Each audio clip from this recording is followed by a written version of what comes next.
Hello guys, আজকে আমরা নতুন একটি ভিডিও নিয়ে হাজির হলাম। তো অনেক সুন্দর একটি জায়গায় আমরা ঘুরতে আসলাম।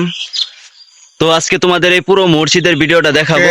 সেই মসজিদের ভিডিওটা তোমরা আর চ্যানেলটি বেশি বেশি লাইক, শেয়ার, কমেন্ট এবং সাবস্ক্রাইব করে দিবে। আর দেখবে আমার এই মসজিদের ভিডিওটা কেমন লাগে। যদি ভালো লাগে প্লিজ সকলে পাশে থেকো।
তো গাইস, দেখছো মসজিদটা কত সুন্দর। তো আমাদের ব্লগ আজকে এই পর্যন্ত। এই মসজিদটা যদি তোমরা ভালোবাসো, আল্লাহর ঘরকে যদি তোমরা ভালোবাসো, তাহলে আমার ব্লগটা যদি তোমাদের ভালো লাগে, পছন্দ হয়, তাহলে তোমরা আমার ইউটিউব চ্যানেলটাকে সবাই সাবস্ক্রাইব করে দিবে আর বেশি বেশি লাইক, কমেন্ট, শেয়ার করবে আর কমেন্টে জানাবে মসজিদটা কেমন। ঠিক আছে, তো সকলে ভালো থেকো। Thank you.